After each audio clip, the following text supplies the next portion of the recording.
وسلم نے ایک صحابی نے عرض کیا یا رسول اللہ لوگوں میں سے سب سے اچھا کون ہے؟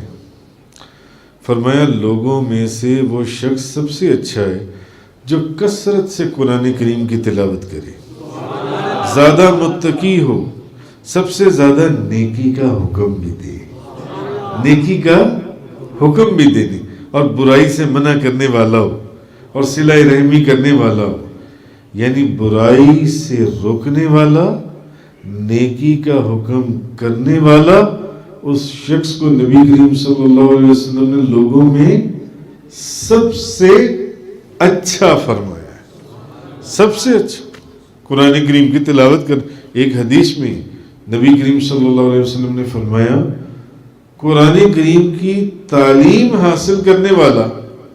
علم حاصل کرنے والا اور پھر یہ علم آگے لوگوں کو دینے والا وہ سب سے بہترین شخص ہے۔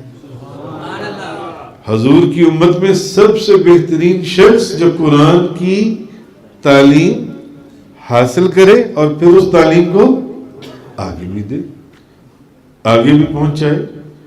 اس لیے اگر کسی کے پاس قرآن کی ایک آیت کا بھی علم ہے، ایک حدیث کو وہ جانتا ہے، اس کو چاہیے وہ اپنے دوست، احباب، رشتہ دار،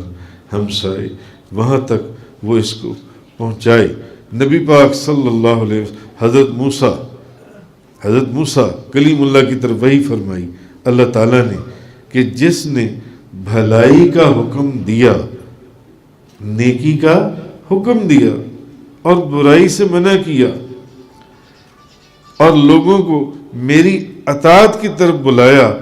قیامت والے دن وہ عرش کے ساتھ